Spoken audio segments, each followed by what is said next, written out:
Sytë e skuqur pas zgjimit. Kur është normale dhe kur duhet shqetësuar. Skuqja mund të jetë e padëmshme, por në disa raste lidhet me sëmundje që kërkojnë trajtim të menjëhershëm. Zgjimi me sy të skuqur është një dukuri e shpesh që mund të shkaktojë shqetësim menjëherë pas ngritjes. Shpesh skuqja kalon vetë gjatë ditës, por nëse shfaqet me dhimbje, sekrecion apo simptoma të tjera, duhet të konsultoheni me mjekun. Shumë faktorë, nga ndikimet e jashtme në dhomën e gjumit deri te sëmundjet sistemike të fshehura, mund të ndikojnë në ndryshimin e ngjyrës së të bardhës së syrit gjatë natës. Është e rëndësishme të dalloni irritimin e zakonshëm nga simptomat që mund të tregojnë probleme më serioze shëndetësore.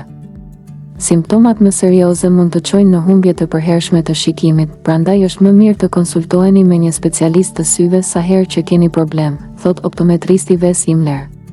Simptomat serioze janë: skuqje që nuk kalon me pika për sy ose brenda disa ditësh, dhimbje në sy që është e fortë ose zgjet gjatë gjithë ditës, apo disa ditë, sekrecion, ndjeshmëri ndaj dritës, ndryshime në shikim, si turbullim ose humbje e shikimit, simptoma të tjera si temperaturë, dhimbje koke, të përziera apo të vjella.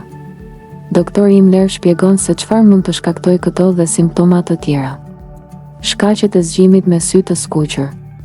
Alergjitë. Shfaqja e kruarjes. Ëndjes dhe skuqjes së syve, ndonjëherë e shoqëruar me sekrecion të bardhë dhe fijor, zakonisht tregon praninë e alergjive. Këto simptoma vijnë nga reagimi i sistemit imunitar ndaj alergjenëve si merimangat e pluhurit, qimet e kafshëve shtëpiake, ambrozia, poleni, myku. Kam pasur shumë pacientë që ankoheshin për sy të skuqur dhe alergji në mëngjes dhe më thoshin se kafshët e tyre kishin fjetur në shtrat apo në jastëk.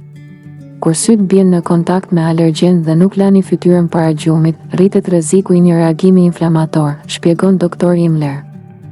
Mungesa e gjumit. Mungesa e gjumit mund të ulë prodhimin e lotëve dhe të rrisë qarkullimin e gjakut në sy, duke shkaktuar tharje dhe skuqje. Skuqja nga mungesa e gjumit zakonisht largohet me pushim dhe pika hidratuese për sy.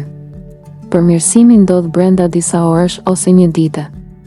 Lodhja e syve dhe sindroma e përdorimit të kompjuterit.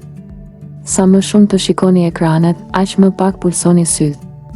Pulitja ndihmon në mbajtjen e lagështisë dhe mbrojtjes së syrit. Kur kjo mungon, syt bëhen më të thatë dhe më të skuqur. Sa më shumë kohë kaloni para pajisjeve, aq më të theksuara janë simptomat. Problemet si syri i thatë nuk zhduken menjëherë dhe mund të zgjasin edhe ditën tjetër, thot doktor Imler. Apnea e gjumit dhe aparatet CPAP. Aparatet CPAP përdoren për trajtimin e apnesë së gjumit. Maskat vendosen mbi hund ose gojë për të ndihmuar frymëmarrjen gjatë natës. Nëse maska nuk qëndron mirë, ajri mund të depërtojë drejt syve, duke i tharë dhe duke i bërë të duken të skuqur në mëngjes. Uvejti. Uvejti është inflamacion i shtresës së mesme të syrit dhe shoqërohet me turbullim ose ulje të shikimit, ndjeshmëri ndaj dritës, skuqje të syve, dhimbje dhe irritim. Uvejti është gjendje serioze, pasi mund të çojë në dëmtime të përhershme nëse nuk trajtohet. Sindroma e kapakëve të lirshëm.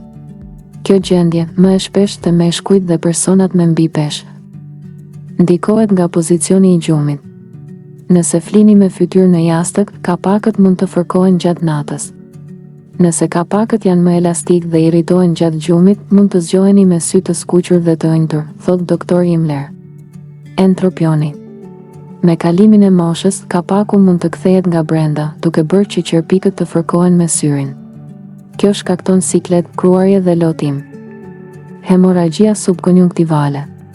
Kjo ndodh kur një enë gjaku çahet në pjesën e bardhë të syrit. Zakonisht nuk është e dhimbshme dhe kalon vetë. Mund të zgjoheni me një pjesë ose gjithë syrin të skuqur. Shpesh ndodh gjatë kollitjes, të shtitjes apo lodhjes fizike. Glaukoma akute me kënd të mbyllur. Kjo gjendje shkakton skuqje, ëndje dhe dhimbje të fortë për shkak të rritjes së presionit në sy. Presioni i lartë mund të çojë shpejt në humbje të shikimit dhe shoqërohet me dhimbje koke, të përziera dhe të vjella. Artriti reumatoid. Kjo sëmundje autoimune mund të prek edhe syt, duke shkaktuar inflamacion. Shumë sëmundje të trupit ndikojnë edhe në sy. Inflamacioni në organizëm mund të shkaktojë skuqje kronike, dhimbje dhe ndjeshmëri ndaj dritës, përfundon doktor Imler. Në qoftë se ju ka pëlqyer kjo video, ju lutemi klikoni butonin subscribe për më tepër.